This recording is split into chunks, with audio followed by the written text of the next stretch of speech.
don't make us think twice. And I think he's going to sign. I just don't know the term. I'm not, honestly. I think I've been around long enough to know when there's fear of losing someone. I don't feel that here. I just don't. All right. That's very good of you to calm the waters.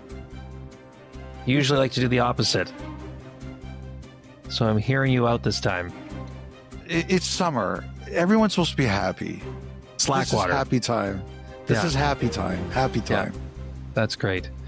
Los Angeles Kings. Big spenders, particularly on the back end, Elliot. $30 in total committed to Brian Dumoulin and Cody Ceci on the blue line. There's the addition of Perry. I think that's under the salary cap. Didn't I say $30 million? You said $30. And I knew what you meant, but I just was like, someone's going to say, hey, Bukowskis, it's $30 million, not 30. So I'm just stopping you here. That's right, it's me. Yeah, I thought I was doing you a favor. I know. This is the most attentive you've listened to me all season. I know. Usually I'm just dozing off at this point. That's right. You and our listeners. Okay. $30 million total to Dumoulin and Ceci. We mentioned Corey Perry. Yoel Armia's in the fold. Anton Forsberg to shore up the goaltending. Ken Holland's first offseason at the helm in Los Angeles. Naturally, with some of the moves that he made, Elliot, there was a lot of reaction to it. What do you all make of it of the in my DMs? What the hell are we doing? So what do you make of it? A Kings fan. To me, it's exactly the same thing he did in Edmonton, right? Brought in veterans and tried to improve the team around the edges. Where did LA lose last year to Edmonton? Well, they had the series up. They didn't get the puck out in game 4. That hurt them. But also, as that series went on, like the fourth line, hammered by Edmonton. The third defense pair, hammered by Edmonton. Like Gavrikov was exhausted. Like those guys were exhausted by the end of that series, and Edmonton ran circles around them. That's what I think. Whether you agree or not with Holland's plan, this is what I think he was trying to do, is say, okay, I'm going to make my third pair Ceci and Dumoulin. I'm going to put Perry and Armia on the fourth line, and that's going to strengthen my fourth line. And I understand all of that. In Edmonton, people saw some of these moves and they were like, what on earth? And they turned out to be good moves. Now, they don't have McDavid and Draisaitl. They have some really talented players, but they don't have McDavid and Draisaitl. But I think that's the way Holland looks at it, is I'm going to try to fix it around the edges. Now, in a vacuum, I don't see a problem with Ceci and Dumoulin as your third pair. The thing that concerns me is your D has a lot of wear and tear on it. Ceci's a veteran. Dumoulin's a veteran. Like, it was funny, like someone said to me before free agency, give me one guy you guarantee is going to sign somewhere. And I said, Cody Ceci, LA. That is my $1 billion lock. And it's too bad I didn't bet $1 billion on it, because I wouldn't have to do this tonight. But like that saved all of us. And Dumoulin, someone told me you would not believe how many teams were in on this guy. Like, he's a respected guy. He's a good player. He's filled in very well in a couple of different places over the past few years.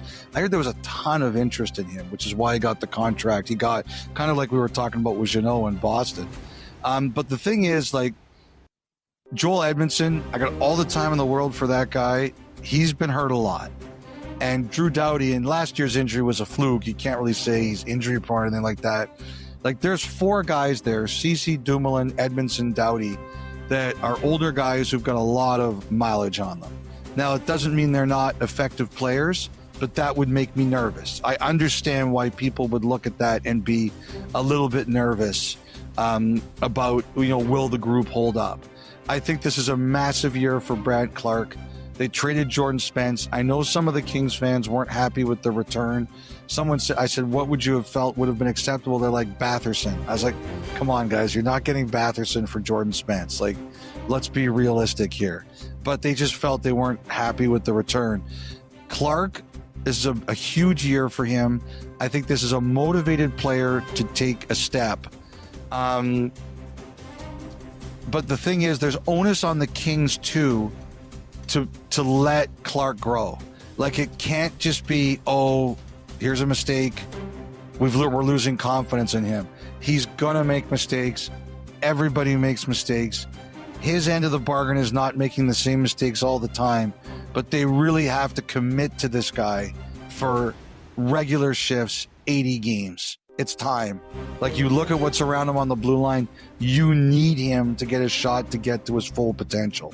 You have to do this now. You know, I think it'll be interesting. Kempe, I think he's going to want a big number, very big number. So it'll be interesting to see, do they get him signed? Does he go into the year unsigned? And, you know, Gavrikov, they tried to do a sign and trade with the Rangers, fell apart, obviously didn't happen.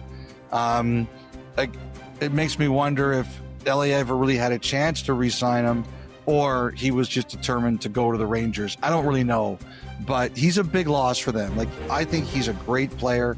I think that's a big loss.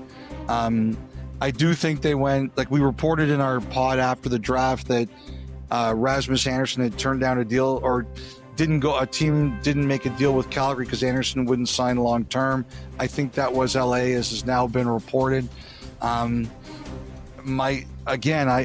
see what Holland's doing because I've seen it done before. My concern is the mileage on that blue line. Like, I'm a little worried about that for them. And you mentioned Brandt Clark. Like, we see examples of it all the time. It's like our teams forget, you know, almost some of the reasons why they drafted a player where they did. Like, it's all the things that wowed them about what they did in junior, and they're trying to, in a way, coach a lot of it out of them. Now, there has to be compromises in certain cases for sure, but at the same time, as you say, the Kings being willing to bend, you still got to allow the player that made you excited in the first place do some of the things that got them, in a lot of ways, to this the has NHL. To go both ways. This has to go both ways. He can't make the same mistakes over and over again. He has to buy in, but they have to let him be untethered. He can't be looking over his shoulder. Can't play like that. The San Jose Sharks, one of the funnest teams to watch last year. Didn't win all the time, but a lot of entertainment there with who they had in their lineup and what is still to come. I mean, you see now Michael Misa's added to the mix and who they got from the draft. So you can envision what this could look like in a few years if all goes well. But how does Mike Greer handle the in-between? Who was your third grade English teacher?